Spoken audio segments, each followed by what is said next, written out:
కూటమి ప్రభుత్వం ఆంధ్రప్రదేశ్ యువతకి సంబంధించి కావచ్చు, యువత భవిష్యత్తుకి సంబంధించి కావచ్చు, ఎన్నో వందల కంపెనీలు ఒక పక్క ప్రైవేట్ రంగంలో, మరో పక్క ప్రభుత్వ రంగంలో ఆ యొక్క జాబ్ క్యాలెండర్లు అంటూ వాటన్నిటిని కూడా భర్తీ చేయడం అందరూ కూడా చూస్తున్నారు. కానీ వైఎస్ఆర్సీపీ పార్టీ మాత్రం కూటమి ప్రభుత్వ హయాంలో నిరుద్యోగులకి నిరాశ మిగులుస్తుందని చెప్పేసి వాళ్ళు చెప్పే మాటలు చెబుతూ ఉన్నారు. అసలు వాళ్ళు చెప్పే మాటలో ఎంతవరకు వాస్తవం ఉందని పూర్తి విషయాలు తెలుసుకోవడానికి మనతో ఉన్నారు సీనియర్ జర్నలిస్ట్ దుర్గా కుమార్ గారు. సార్ నమస్కారం అండి. నమస్తే వెంకట్, మన వీక్షకులు కూడా. సార్ ఏంటి సార్, కూటమి ప్రభుత్వం అసలుకి ఉద్యోగాలకి అవకాశమే లేదంటే, అసలుకి యువత భవిష్యత్తు బాగున్నది లేదు, మొత్తం యువతలు అందరినీ కూడా నిరాశకి నిస్పృహకి లోన్ చేస్తున్నారు.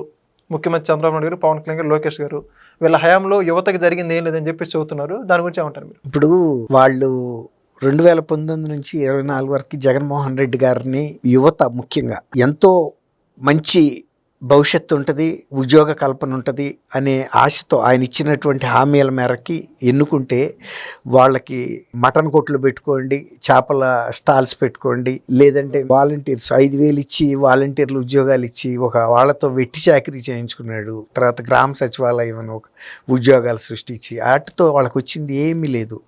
రెండోది, ఎక్కడ కూడా ప్రైవేట్లో కూడా పారిశ్రామికవేత్తలు ఎవరు కూడా రాలేని పరిస్థితి, ఉన్నాళ్ళు కూడా ఇక్కడి నుంచి పీకేస్కి వెళ్ళిపోయిన సందర్భం చూసాం.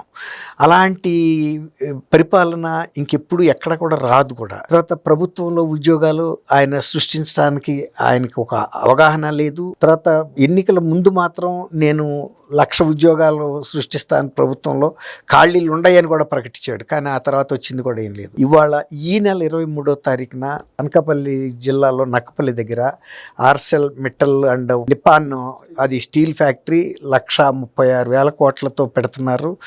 దాదాపు 1,00,000 మందికి ప్రత్యక్షంగా పరోక్షంగా ఉపాధి కలుగుతుంది. తర్వాత 17,000 మిలియన్ టన్నుల స్టీల్ ఉత్పత్తి సామర్థ్యం దానిది. అంత పెద్ద పరిశ్రమ. అదే కాకుండా తర్వాత ఎన్టీపీసీ వాళ్ళు పెట్టిన పరిశ్రమ కానీ, హెచ్పిసిఎల్ కానీ, తర్వాత గూగుల్లో డేటా సెంటర్స్ కానీ, ఇవన్నీ కూడా భారీ, అంటే భారతదేశంలోనే పేరెన్నిక అన్నటువంటి పరిశ్రమలుగా స్థాయి కలిగినటువంటి అనేకం వచ్చినాయి, వస్తానే ఉన్నాయి. వాళ్ళు కనీసం అమర్ రాజా బ్యాటరీ లాంటిది ఆయన అమెరికా నుంచి అలా వచ్చి సొంత జిల్లాని అభివృద్ధి చేయాలని వస్తే వాళ్ళని అక్కడి నుంచి తరిమి కొడితే వాళ్ళు వచ్చి ఎయిర్పోర్ట్ పక్కన పెట్టుకున్నారు, ఇక్కడ శంషాబాద్, హైదరాబాద్ ఎయిర్పోర్ట్ పక్కన. అట్లాగే ప్రపంచంలోనే పేరెన్నిక అన్నటువంటి అండర్వేర్ గార్మెంట్స్ది జాకీ, వాళ్ళు పెనుగొండ దగ్గర పెట్టుకుందామని సైట్ కూడా తీసుకున్న తర్వాత వాళ్ళు బెదిరింపులకి తట్టుకోలేక వెళ్ళిపోయారు. తర్వాత కియా పరిశ్రమ వాళ్ళు ఎంతో కావాలనుకుని వచ్చిన తర్వాత అప్పుడు చంద్రబాబు నాయుడు గారు తీసుకొచ్చాడు. అది ఉత్పత్తి ప్రారంభం అయ్యేటప్పటికి ఆ ప్రభుత్వం ఓడిపోయి వైఎస్ఆర్సీపీ వచ్చింది. దానికి ముఖ్య అతిథిగా గోరంట్ల మాధవ్ స్థానిక ఎంపీని పిలవాలి కాబట్టి పిలిస్తే అతను వాళ్ళ పట్ల వ్యవహరించిన తీరుకి వాళ్ళు అసలు ఆ విస్తరణ కానీ అనుబంధ పరిశ్రమ కూడా అక్కడ పెట్టలేదు. ప్రపంచ వేదికల మీద ఆంధ్రప్రదేశ్లో వైఎస్ఆర్సీపీ అనే ప్రభుత్వంతో మాకు ఇలాంటి చేదు అనుభవాలు ఎదురైనాయి అని బహుళజాతి సంస్థల మీటింగుల్లో అనేక సార్లు ఒక బ్యాడ్ ఒపీనియన్ వెళ్ళిపోయింది ఆంధ్రప్రదేశ్ అంటే. దాని మూలన ఎవరు కూడా పెద్ద పరిశ్రమలు రాలేదు. వైజాగ్ లాంటి మంచి, అంటే అక్కడ పొటెన్సీ ఉన్న ఏరియాలో కూడా వీళ్ళు ఏ మాత్రం కూడా చేయలేకపోయారు. ఇవాళ వైజాగ్ గతంలో హైదరాబాద్, సైబరాబాద్ ఎలా డెవలప్ అయిందో అంతకన్నా స్పీడ్గా ఇప్పుడు మీరు నేను చెప్పిన నక్కపల్లి కూడా అక్కడదే. అనకాపల్లి జిల్లా అనే కానీ అంతకుముందు అది వైజాగ్ జిల్లాలో అది పార్ట్, ఉమ్మడి విశాఖపట్నంలోది. అట్లా కాకుండా అనేక పరిశ్రమలు అన్ని సాట్ల కూడా వస్తున్నాయి, ఇక్కడ అక్కడ అని కూడా లేదు. ప్రతి జిల్లాకి ఒక ప్రత్యేకత. తర్వాత డ్రోన్స్ కూడా ఇక్కడ కర్నూలు జిల్లాలో, తర్వాత మొత్తం రాయలసీమ మొత్తాన్ని హార్టికల్చర్ హబ్గా చేస్తున్నారు. తర్వాత వెస్ట్ గోదావరి కోకో ఇండస్ట్రీ. అట్లా ప్రతి సాట ఎక్కడ స్థానికంగా లభ్యతుండే మానవ వనరుల్ని, సహజ వనరుల్ని ఉపయోగించుకుంటా ముందుకెళ్ళిపోతుంది. తర్వాత ప్రభుత్వం తరపున జాబ్ క్యాలెండర్ని డిక్లేర్ చేస్తే వాళ్ళు దాన్ని కూడా జోక్ క్యాలెండర్ అని మాట్లాడుతున్నారు. 16,000 కిందసారి ఇచ్చారు, రెండోది మళ్ళీ ఇప్పుడు కూడా 16,000 మందికి ఇస్తున్నారు. తర్వాత ఎక్కడికక్కడ ప్రతి సంవత్సరం ఏ శాఖల్లో ఎన్ని వేల మంది, ముఖ్యంగా పోలీస్ శాఖ, teachers, medical and health, Panchayati Raj, ఏఈలు, గ్రూప్ 1లు, గ్రూప్ 2లు, ఇవన్నీ కూడా అన్నీ ఎక్కడికక్కడ అప్డేట్ చేసుకుంటూ వస్తున్నారు. అలాంటప్పుడు ఒక్క ప్రభుత్వం మీదే కూడా డిపెండ్ అయ్యే పరిస్థితి ఉండకూడదు. దీనికి తగ్గట్టుగా పెద్ద పెద్ద సంస్థలను తీసుకొచ్చి వాళ్ళు ఇచ్చే వేతనాలు కూడా బాగుంటాయి. ఆయన గతంలో ఏంటి మటన్ షాపులు అక్కడ ఉద్యోగాలు ఇస్తామని. ఏ మటన్ బుట్టల్లో పెట్టుకుని అమ్ముకోవాలి పోస్ట్ గ్రాడ్యుయేట్స్. ఆయన చెప్పిన తీరు అది. వాళ్ళ సొంత జిల్లాలో ఒక ఫిష్ స్టాల్ పెట్టి సొంత పులివెందుల నియోజకవర్గ కేంద్రంలో అదే పెద్ద స్టీల్ ఇండస్ట్రీ పెట్టినంత ఘనంగా చెప్పాడు. ఎప్పుడన్నా ఊహిస్తారా మీరు? జనం ఆశ్చర్యపోయి చూస్తున్నారు, ఏంటి ఆయనకే మైండ్ పోయిందా, మనకేమన్నా పోయిందా, పెట్టింది ఏంటి ఆఫ్టర్ ఆల్. ఆ తర్వాత అది పడిపోయింది. అక్కడ అసాంఘిక కార్యక్రమాలు తాగుడును అవి పెట్టుకున్నారు. ఏదైనా పెద్ద షెడ్ కూడా కాదు, ఒక మలిగి అంటే ఒక షట్టరు, అందులో 2 ఫ్రోజన్ మిషన్స్ పెట్టి చేపలు తీసుకొచ్చి అమ్మటం. అసలు పులివెందుల్లో చేపలు ఇవ్వా, చెరువులు ఇవ్వా, ఆయన అట్లా మాట్లాడుతున్నాడు. నేను ఆశ్చర్యపోయా, ఏంది ఇట్లా మాట్లాడుతున్నాడు, ఏదో పెద్ద ఇండస్ట్రీ, భారీ ఇండస్ట్రీ వచ్చినట్టుగా. జనం కూడా ఆశ్చర్యపోయారు. అప్పుడు ఆశ్చర్యపోయారు. ఆయన first IAS IPS conference Prajavedika పెట్టినప్పుడు కూడా అక్కడ మాట్లాడుతున్న ఈయన అవినీతి మీద దునువాడతానని చెబుతున్నప్పుడు కూడా వాళ్ళు ఆశ్చర్యపోయారు. అప్పటికి ఈయన మీద ఈడీ కేసులు, తర్వాత CBI కేసులు అన్నీ 45,000 కోట్ల రూపాయల జప్తులు అన్నీ ఉన్నాయి. అప్పటికి ఈయనేంటి అవినీతి గురించి మాట్లాడుతున్నాడని అట్టా ఆశ్చర్యపోయారు. తర్వాత ఈ ప్రజావేదిక 24 గంటల్లో కూల్చేస్తానని చెప్పాడు. ఇదేంటి ఇంత మంచి బ్రహ్మాండమైన వస్తున్న దీన్ని ఎట కూలుస్తున్నాడు అని అనుకున్నారు. అంటే ఆయనకి ఏదో అల్లావుద్దీన్ అద్భుత దీపం కనుక దొరికితే అది రుద్దితే ఒక రాక్షసుడు వస్తాడు, ఏది చెప్తే అది చేస్తాడు. నిజంగా నేను ముఖ్యమంత్రిని అయ్యానా, నేను ఆదేశం ఇస్తే ఇది కోలుతుందా లేదా అని పరీక్ష కోసం చేశాడు. ఆయన నమ్మలేకపోతున్నాడు. నేను ముఖ్యమంత్రి అవుతానని ఆయన ఎప్పుడు ఊహించలా. ఇచ్చారు.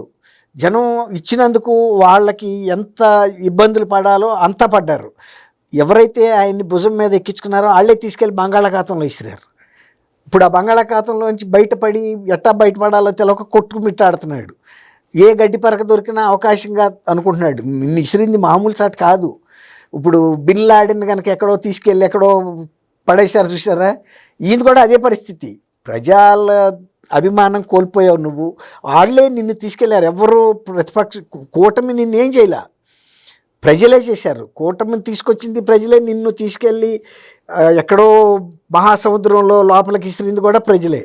ఈయన ఇంకా అనుకుంటున్నాడు నువ్వు కూటమి వాళ్ళు నన్ను ఏదో చేశారని. నువ్వు ప్రజల్ని ఎంత ఏది ఇచ్చావో అంతకి 5 ఏళ్ళు పట్టింది వాళ్ళ రుణం తీర్చుకోవటానికి.